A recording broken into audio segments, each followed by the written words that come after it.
Over the past month or so, I've collected a series of fun and interesting questions submitted by my viewers either in YouTube comments or over on the Discord. And to celebrate hitting 10,000 subscribers, today I'm finally going to be answering them.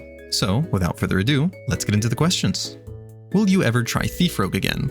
Yes! And if you're watching this video right when it comes out, I'm actually streaming the start of Thief Rogue Season 2 right now over on my Twitch. So if you want to come see me open a bunch of chests live, feel free to drop by and say hi. I just want to let you know that your Thief Rogue series is a major part of what got me back into WoW recently. You owe me 17 hours of my life back so far. How does that make you feel? Good. Are you bald? Literally? No. Figuratively? Technically, but only because I look like if you took a guy in a morph suit and then badly photoshopped the letters REL on the face, except it's not a morph suit and I just look like that. How did you end up playing WoW? I like to say that my WoW addiction was passed down to me by my parents, as both of them played back in vanilla, and so I kinda just grew up with the game, and have ended up playing it on and off for pretty much as long as I can remember. How often do you upload a video?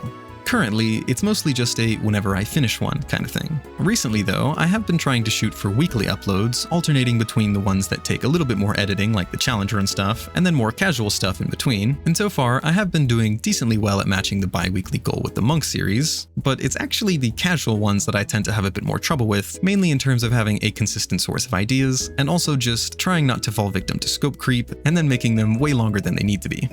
Will you ever have a streaming schedule? Maybe someday. Holy hot dogs, Batman, 10K is crazy. I guess my question is, what's your go-to gamer snack when you really in the zone gaming and your tummy gets rumbly?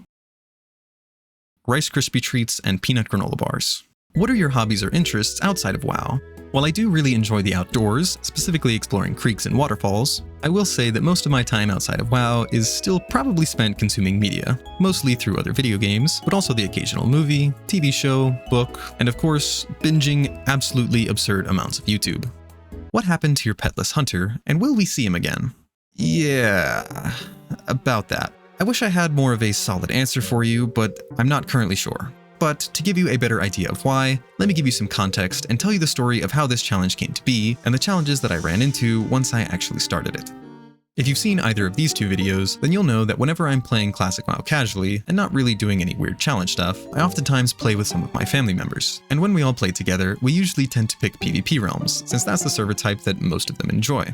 I, on the other hand, am very much a PvE and the leveling kind of person. And while I do occasionally enjoy PvP when it's in a controlled environment like Battlegrounds or Arena, when it comes to world PvP, I'm admittedly not such a huge fan. Now don't get me wrong, I do enjoy it when it's lighthearted and everyone involved is at least somewhat close in level, but the second it devolves into ganking, corpse camping, or anything that repeatedly prevents me from actually playing the game or getting anything done, that's when it starts to feel a little bit like I'm just wasting my time. But that being said, for most of the past, it wasn't really that big of an issue, and since I do still really enjoy playing with them, most of the time it was something I kind of just put up with and I kept playing on PvP servers. When it comes to Anniversary though, while we did briefly play PvE for the launch, it ended up coinciding with a burnout phase for me, which really kicked in around level 40 or so, and it didn't really take long for the rest of the group to also kind of lose interest too. That being said, once everyone started getting excited for Burning Crusade, they ended up coming back and ended up re-rolling on a PvP server again,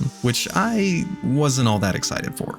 However, since I still wanted to at least play some of the quote-unquote new content with them, and since I figured that world PvP would probably be more fun if I tried to make it the focus of something rather than something I avoid, I came up with the idea for petless PvP, told myself that I'd start it once the pre-patch hit, and that once the character hit level 70, then I'd just play him like normal and occasionally run some heroics with everyone. But since I was having so much fun at the time with my Thief Rogue series, I made the decision to focus entirely on that instead, which kind of ended up backfiring because he ended up dying right before the official TBC release, which put me in a bit of a weird spot since now I'd missed the pre-patch window, which would have been the absolute best time to start petless, since that's when everyone would have been returning to level up new characters. Now I'm not going to pretend like there was absolutely nobody else leveling through the old world on launch day, But once I'd actually started the challenge, it didn't take long to realize that the old world was starting to die out way faster than I'd anticipated, since most players had either already gotten their characters to 60 beforehand and were now leveling in Outland, or they'd just bought boosts and skipped the old world entirely. And in addition to this, since the cap of the 1 boost per account had been completely removed this time around, that meant that for any player buying boosts, which is quite a lot of them if you didn't know, now didn't even have to worry about leveling alts through the old world and could now skip it on every character they were willing to pay for. And so, once I realized that there wouldn't be much actual PvP in a challenge that was supposed to be largely focused on it,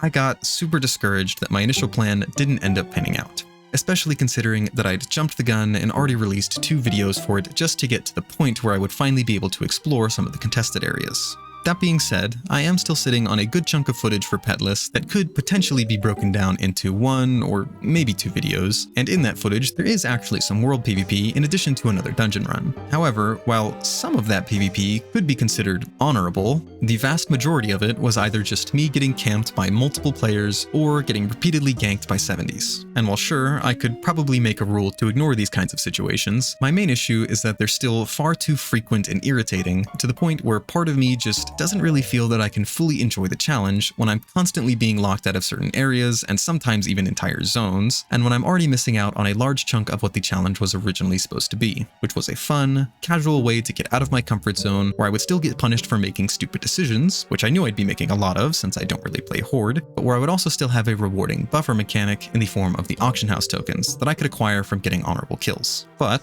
to make a long story short, the state of Petless PvP essentially boils down to a lack of motivation due to it being poorly timed. And while I could probably continue it, the idea and scale of what I'd intended it to be just doesn't really feel possible anymore, so at least for the moment, I'm kind of at a loss in terms of what I should actually do with it.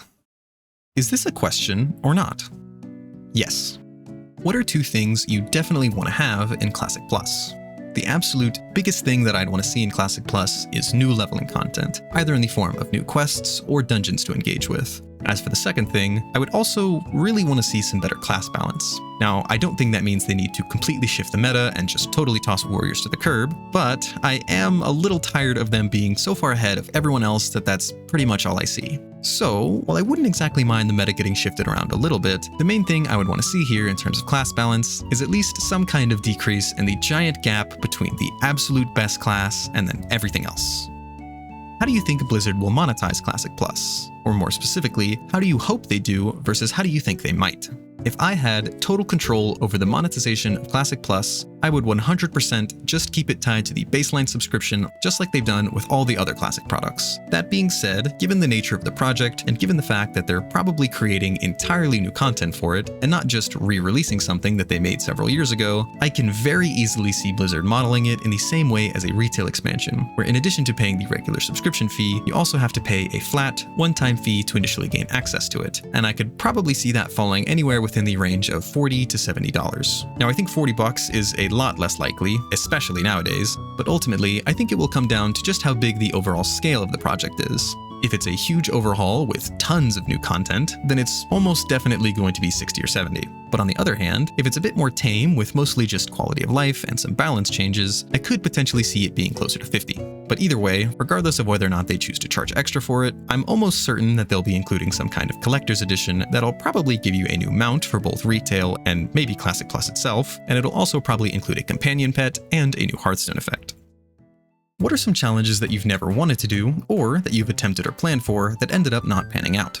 The first thing that comes to mind is the no-hit challenge, where you try to level without ever taking damage, and while I have a ton of respect for the people that are willing to attempt something so painstakingly brutal, I don't think I could ever enjoy something like that. Now, for purely talking about things that I've personally come up with though, the only thing kind of close that I can think of has to do with the process of how the monk challenge came to be. Believe it or not, the original idea was actually supposed to be based around a druid, and since it was originally supposed to be kind of a one-off video, and not an entire series, at the time, I purposefully tried to come up with the most mind-numbing idea possible, which ended up being that the only way I could deal damage to an enemy was completely indirectly with the Thorns effect, which meant that all that I was allowed to do was stand there and heal myself while enemies slowly whittled themselves down. However, as some of you have probably realized by now, there ended up being 2 big problems with this idea. First, druids don't get thorns until level 6, which I did end up solving by essentially doing a pacifist run up until that point. More importantly, Hey, there we go. I can't loot it. Since the damage from thorns is entirely indirect, killing an enemy exclusively with thorns doesn't actually give you kill credit. And so once I figured that out, it quickly became clear that the whole idea just wasn't possible. And so, in an attempt to actually make it possible, I ended up trying it a second time, but this time allowed auto attacks, essentially turning it into a caster form melee druid challenge. But as I was sitting there, completely bored out of my mind, since all I was doing was pressing rejuve while hitting things with a staff, I started to realize how I could potentially spin this into some kind of monk RP. But because the challenge was so astronomically boring, I had the realization that if I were to reroll as a paladin, not only would I be way closer to the actual monks that appear in game, but since 99% of their abilities don't actually require a weapon, I knew that I could totally turn this into an unarmed challenge and still have just enough abilities to press where I wouldn't completely lose my mind. And after playing it just for a little bit and realizing that paladins are pretty strong, even without a weapon, I actually ended up having way more fun than I'd thought, and so I changed the idea to turn it into a full series and then started working on the videos. Have you ever played any other MMOs, and would you ever consider doing challenge runs in those games, or any other games for that matter? The only other MMO I've actually put a decent amount of time into in the past is probably Elder Scrolls Online. However, it's not really something I could see myself playing seriously anymore, since I'm not really a huge fan of their approach to class design, so I probably wouldn't choose it as the focus of a video or anything like that. Now, if you count retail WoW as an entirely different game, then I'm not entirely opposed to making content about that, since I do still enjoy playing it from time to time. But since Classic seems to be the better game for leveling-based content, and since the Classic versions have kind of been the main focus of the channel so far, I'm not really sure if I'm ready to try and dive into full-scale retail content at the moment. Who came up with the idea for Fun Fishing Fact Friday, and is there a story behind its inception? The idea entirely came from Rojo. My guild all knows that I make videos, and since whenever she plays WoW, she absolutely loves to go fishing for whatever reason. At some point, she started asking me when I was going to start making fishing videos, even though I don't really like fishing all that much. But eventually, she suggested the idea of Fun Fishing Fact Friday, where we both meet up to fish in a random location and then both share a completely useless random fact. And since I just so happened to know way too much obscure information about WoW, I thought that it would be a fantastic way to share some of that useless knowledge in a fun, lighthearted series of shorts. What is your favorite WoW fact? I don't know if I have a quote-unquote favorite, but the big one that comes to mind is that Jeff Kaplan was the one who created the Green Hills of Stranglethorn quest, and despite the fact that it's generally considered to be one of the most annoying quests in the game, it's actually one of his favorites, because the experience taught him a lot about how not to approach quest design, and more importantly, how to acknowledge and move past your faults as a game designer, which I think is a super important thing to learn how to do in any profession or hobby. And for our final question, how did you come up with your visual style, specifically the whole pink Comic Sans thing?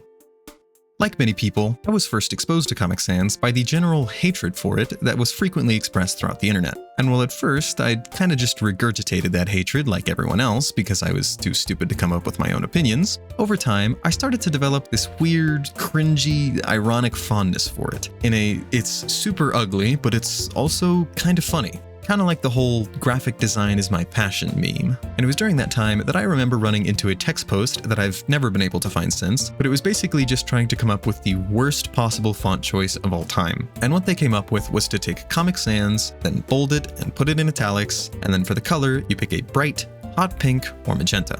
And while it was mostly just something I'd run into in passing, and wasn't really something I would consider to be the funniest thing ever, for whatever reason, it ended up kind of getting subconsciously tucked away in the back of my mind for quite some time, even after I'd stopped caring about Comic Sans entirely. Now fast forward to November 2023. Season of Discovery is right around the corner, and to capitalize on the newly generated hype, I came up with the wonderful idea to kick off my channel with a series of videos where I tried to theory craft some talent builds for each class that might pair well with some of the runes they'd be adding. And while some of these videos didn't actually do half bad in terms of views, especially when you consider these were some of the first videos I ever posted, in hindsight, most, if not all of them, ended up just being total garbage that I've since privated just because of how awfully thought out they were, even for the classes that I consider to be my mains. However, as you've probably noticed, all of these videos contain the vibrant, bold and italicized, pink Comic Sans that we've all come to know and love, or hate. But why? After several years of totally forgetting about it, why did I decide to make it the crux of my entire online persona? Branding. As a frequent viewer of way too many YouTube videos, one thing that I've noticed is that most of the popular and successful channels that I personally watch tend to have a unique identity that's very quickly recognizable even from their thumbnails. And while there are tons of factors that go into shaping an identity like this that's quickly conveyed even at a glance, I would say that one of the most common ways this is done is through faces. Because, first of all, there seems to be some kind of natural human tendency to be drawn to other people's faces, but also because, whether it's purposeful or not, their physical appearance, so the way they look, the way they dress, and their overall personality, quickly becomes one of the first things potential viewers are going to pick up on, which then influences how they perceive their overall style, and ultimately, their brand. But since I wasn't willing to show my face just yet, I knew that I was going to have to put a lot more focus into the other aspects of my style. But I also figured that if I really wanted to try and throw my hat into the ring of content creation, then I was going to need something else to differentiate myself from the vast sea of other content creators out there. I needed a gimmick. And since I was in college at the time studying English, where there's a not so surprising amount of discourse surrounding the topic of typefaces, which is technically the official name for what most people call fonts, since font technically only refers to the style or formatting of a specific typeface, I was quickly reminded of the perfect one that would easily stand out purely due to its infamous reputation: Comic Sans. Bold, italicized, and in beautiful hot pink. Which, funnily enough, I've now used so much that not only is hot pink now my second favorite color of all time, the first one is purple, but whenever I look at default, regular Comic Sans, it actually looks so much uglier to me now than when it's in bold and italics. But to fully answer the original question, as for why I put a giant border around it most of the time, one of my biggest pet peeves is not being able to read text because it doesn't contrast enough with the background. So, to avoid that issue in its entirety, I tend to put borders and drop shadows on pretty much everything, so that regardless of what font color I use, it's always going to be readable. But that's pretty much the story behind the purposefully awful font that I constantly use to plague your timelines. But as we come to the close of our video, I just want to thank you all again so much for your continued support. And like I said in the recent community post, it's such a pleasure to be able to create such fun and weird content, and I'm so glad that I have such a positive and supportive community to share it with.